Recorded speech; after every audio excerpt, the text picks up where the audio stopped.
सब शेल है।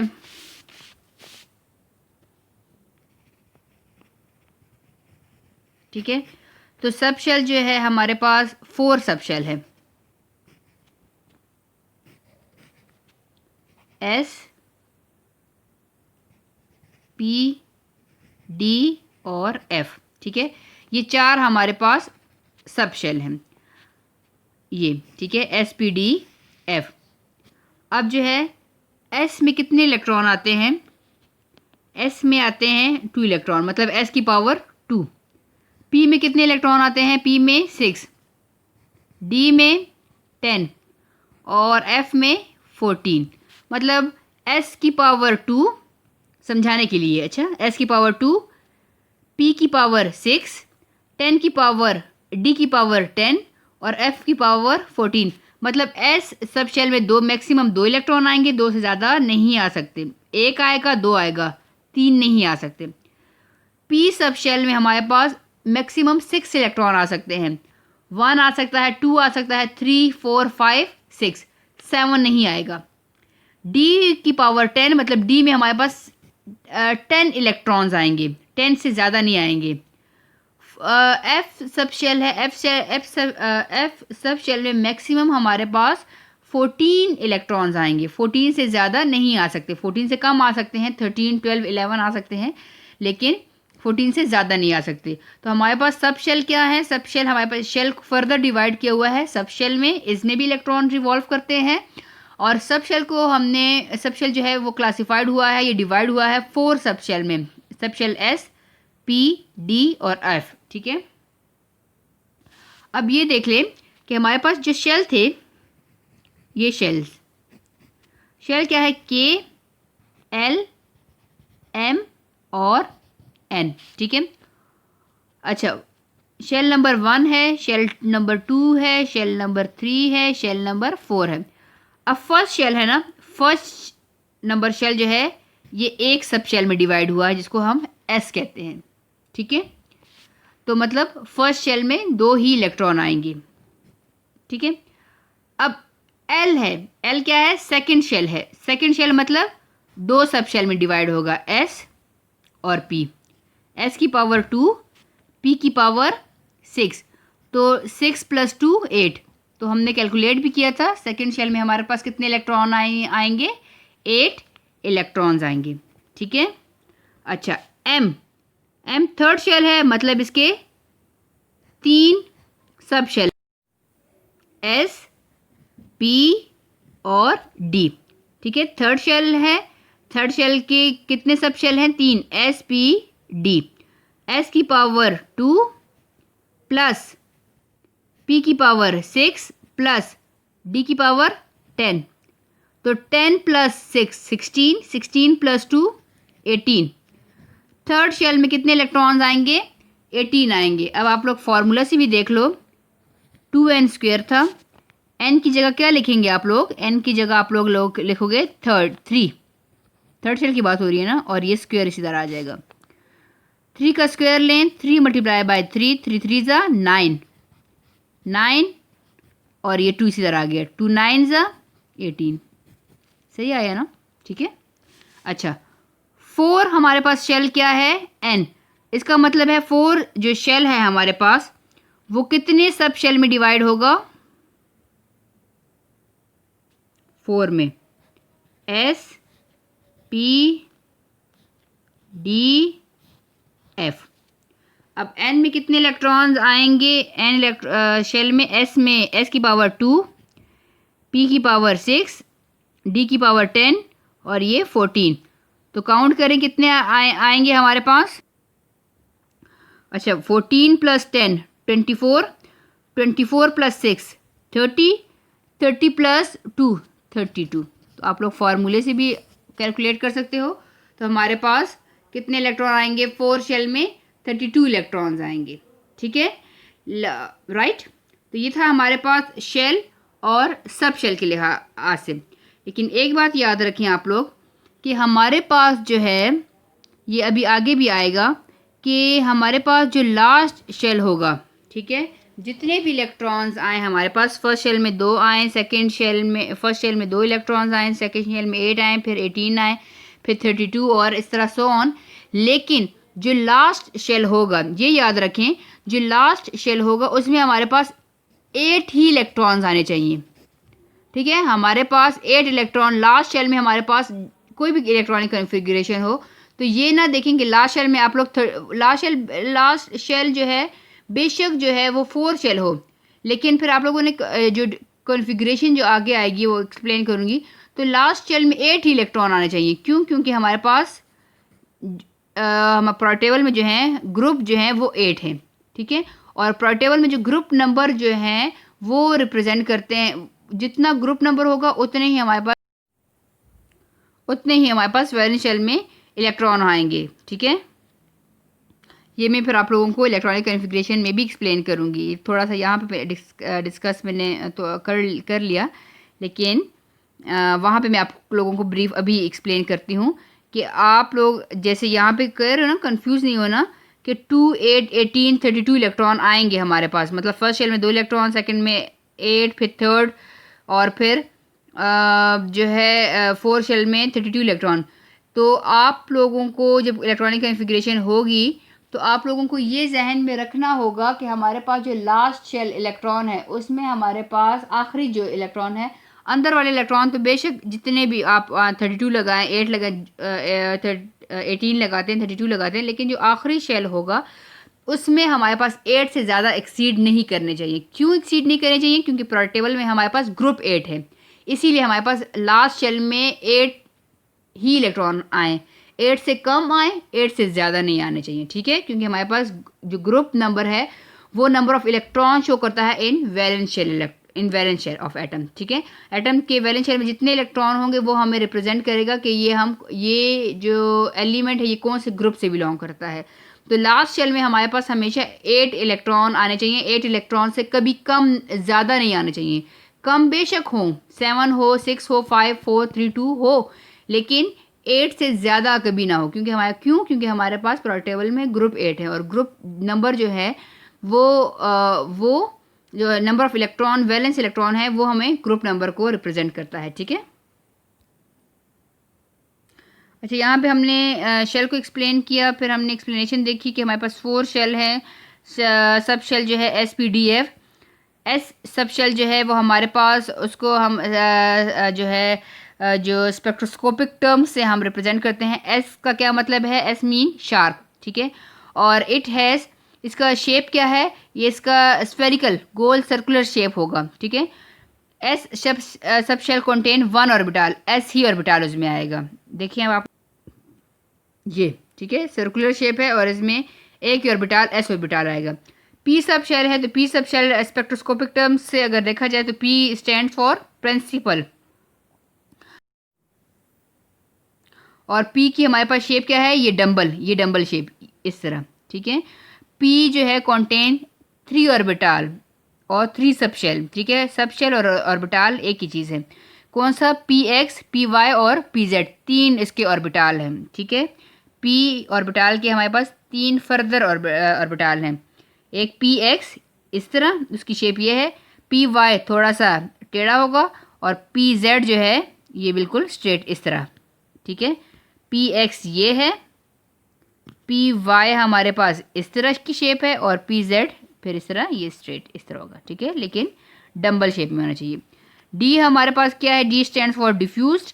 It has double dumbbell shape होगी, 2 बार ऐसे और ऐसे। ठीक है, इससे कितने ऑर्बिटल हैं, कितने सब शेल हैं फर्दर? इसके 5 सब शेल हैं। ये DXY, ये DX और ये Y। ठीक है, DYZ, ये DY और फिर Z, आप लोग ऐसे लेते हो या स्ट्रेट लेते हो। ठीक है, DXZ, X और Z।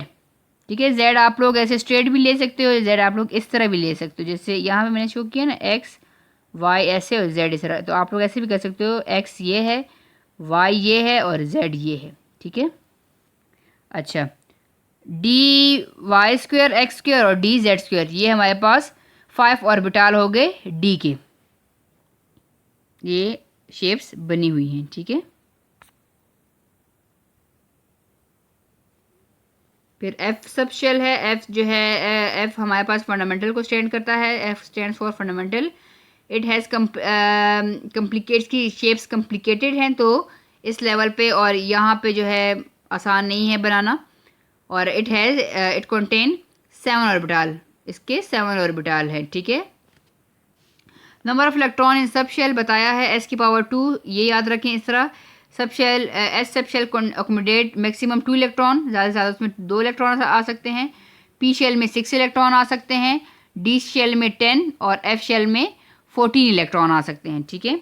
अब क्या है, the increasing order of energy of sub shell belonging to different shells in given is giving below के। अब जो हमारे पास एनर्जी ऑर्डर हमारे पास क्या है, 1s की एनर्जी जो है लेस देन 2s, 2s की एनर्जी जो है वो 2p से कम है। ये हमारे पास सिंबल क्या है, लेस देन का है। तो 1s की एनर्जी जो है 1s सब शेल की एनर्जी कम है 2s की कम है 3s से, 3s की कम है 3p, 3p की कम है 4s से, 4s की कम है 3d से, ठीक है। The electrons are accommodated in different shells by using FB principle. According to this principle electrons filled first the lower, पहले इलेक्ट्रॉन, इस प्रिंसिपल के मुताबिक पहले इलेक्ट्रॉन जो है लोअर एनर्जी लेवल में आएगा, ठीक है। लोअर, फिर हाइयर, फिर हाइयर, फिर हाइयर, फिर हाइयर, ठीक है।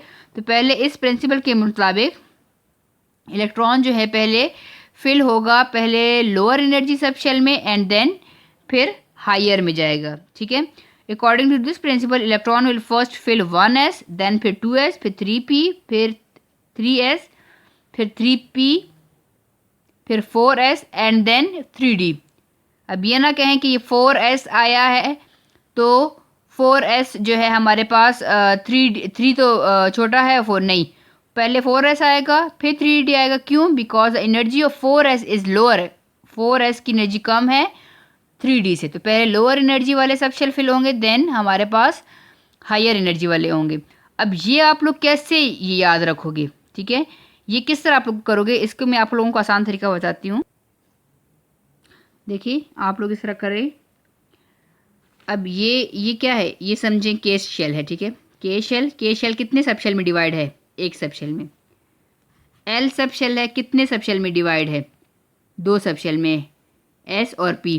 2 क्यों लगाया, क्योंकि मैं सेकंड शेल की बात कर रही हूँ, ठीक है। 1 क्यों लगाया, क्योंकि फर्स्ट शेल की बात कर रही हूँ। तो हमारे पास 2s 2p, फिर के L M shell third shell है, कितने सब शेल में डिवाइड है, एस पी डी, ठीक है। 3 क्यों आया, क्योंकि थर्ड शेल की बात हो रही है। 4 शेल, ये एन है, 4 शेल की बात, और फिर 4d और फिर सो ऑन 4f, ठीक है। तो अब ये किसी की भी आप इलेक्ट्रॉनिक कॉन्फ़िगरेशन कर लें, ये देखें वही है हमारे पास 1s2 2s2 2p6 3s2 3p6, पहले 4s2 आया और फिर 3d आया, पहले 4 आया फिर 3d। 4s क्यों आया, क्योंकि 4s सब शेल की एनर्जी लोअर है देन 3d, इसलिए पहले इसमें इलेक्ट्रॉन फिल होगा फिर इसमें फिल होगा। अब कोई भी है हमारे पास, जैसे सोडियम है, सोडियम 11, ठीक है। अब हम इलेक्ट्रॉनिक कॉन्फ़िगरेशन करते हैं। इलेक्ट्रॉनिक कॉन्फ़िगरेशन किसे कहते हैं, distribution of electron in shell is called electronic distribution of, और डिस्ट्रीब्यूशन या फिर arrangement of electron around the nucleus in orbit. Orbit में अब इलेक्ट्रॉन्स को हम डिस्ट्रीब्यूट करेंगे, फर्स्ट शेल में कितने इलेक्ट्रॉन आएंगे, सेकेंड शेल में कितने इलेक्ट्रॉन आएंगे। तो ये डिस्ट्रीब्यूशन और arrangement of electron around the nucleus, ठीक है। ये न्यूक्लियस है हमारे पास, तो उसके गिर्द जो हम इलेक्ट्रॉन को अरेंज कर रहे हैं उसको हम क्या कहेंगे, उस पैटर्न को हम इलेक्ट्रॉनिक कॉन्फ़िगरेशन कहेंगे। अब देखें इलेक्ट्रॉनिक कॉन्फ़िगरेशन, अगर मैं यहाँ से देखूँ कि सोडियम है, आ जाता है आप पेपर में, तो ये वाला आप लोग मेथड अप्लाई करोगे। सोडियम 11 एटॉमिक नंबर 11 है। अब इसको देखें, ये आप लोगों ने बना लिया ना, इसको देखो कि अब 11 इलेक्ट्रॉन हमने देखने हैं कि कितना हमारे पास आएगा, 1s2 2s2 2p6, कितने हो गए, 6 7 8 9 10 और 3s1, ठीक है। 3s, बस यहाँ तक बाकी मुझे काम नहीं है, इसकी ज़रूरत मुझे नहीं है। तो यहाँ पे है यही सिर्फ कि ये हमारे पास हो गया 1s2 2s2 2p6 3s1, ये 2 + 2 4 4 + 6 10 10 + 1 11, तो ये 11 पूरे हो गए। तो ये हमारे पास आ गई इलेक्ट्रॉनिक कन्फिग्रेशन जो है सोडियम की। अब शेल में अगर आप लोग करो तो शेल की अकॉर्डिंग भी आप लोग कर सकते हो। ये न्यूक्लियस है, फर्स्ट शेल है, फर्स्ट के शेल में कितने इलेक्ट्रॉन आएंगे? 2, ठीक है, अकॉर्डिंग टू फार्मूला हमें पता है 2 इलेक्ट्रॉन आगे। सेकेंड शेल में कितने आते हैं हमारे पास? 8, तो 1 2 3 4 5 6 7 8, 8 + 2 10, अब बाकी कितने बच गए? 1, तो ये 1 जो है ये 1 यहाँ पे आ गया, ठीक है, ये इलेक्ट्रॉन ये 1। तो ये हमारे पास इलेक्ट्रॉनिक कन्फिग्रेशन होगी किसकी? सोडियम की। सोडियम एटॉमिक नंबर 11, तो 11 जो है इलेक्ट्रॉन हमने डाल दिए, ठीक है। अब फर्स्ट इलेक्ट्रॉन, ये लास्ट शेल में देखिए नंबर, लास्ट शेल की जो इलेक्ट्रॉन है ना, ये हमें क्या शो करता है? ये नंबर ऑफ ग्रुप शो करता है कि कौन सा ग्रुप है। तो अब इसके लास्ट शेल में 1 इलेक्ट्रॉन है, दैट मीन्स सोडियम जो है बिलोंग करता है फर्स्ट ग्रुप से, ठीक है। इसी तरह अब हमारे पास है कार्बन, कार्बन 6 है, ठीक है। अब मुझे नहीं पता कार्बन जो है कौन सी फैमिली से बिलोंग करता है, कौन से ग्रुप से बिलोंग करता है। तो अब आप configuration arrangement of electron around the nucleus कैसे करूँगी मैं?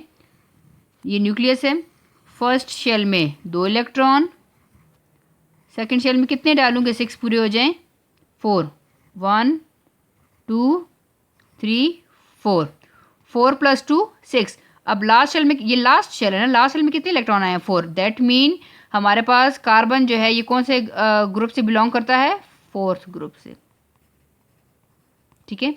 और अगर इस हिसाब से इसकी इलेक्ट्रॉनिक कन्फिग्रेशन करूं तो ये मेरे पास ये बना हुआ है टेबल। इसमें अब हम क्या करेंगे? 1s2 1s2 2s2 1s2 2s2 2 + 2 4, और 4 अब कितने डालूं 2p में? 1s2 2s2 2p 2 2 + 2 4 4 + 2 6, ठीक है। तो 6 मैंने क्या कहा था? p सब शेल में हमारे पास मैक्सिमम 6 इलेक्ट्रॉन आएंगे, 6 से कम भी आ सकते हैं क्योंकि मेरे पास रिक्वायरमेंट 6 इलेक्ट्रॉन की है, तो 6 से मैं एक्सीड नहीं कर सकती। तो p है, p में मेरे पास गुंजाइश 6 इलेक्ट्रॉन की है, 6 से कम भी हम डाल सकते हैं। तो 1s2 1, ये फर्स्ट में 2 इलेक्ट्रॉन आ गए, सेकेंड में 2 इलेक्ट्रॉन आ गए, और फिर 2 p में आ गए, ठीक है। तो ये था हमारे पास आज का टॉपिक जिसमें हमने जो है शेल को डिस्कस किया, सब शेल को डिस्कस किया, और साथ ही साथ हमने इलेक्ट्रॉनिक कन्फिग्रेशन को भी डिस्कस कर दिया कि किस तरह हम इलेक्ट्रॉन्स को जो है शेल में जो है अरेंज करते हैं। इसी फार्मूले के तहत करते हैं, कौन से? 2n² के फार्मूले से, ठीक है।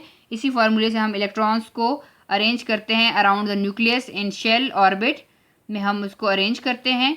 तो ये हमारे पास 3 टॉपिक कवर हो गए। That's all for today. If you like my video, kindly subscribe my channel, like my videos and share it. Thank you.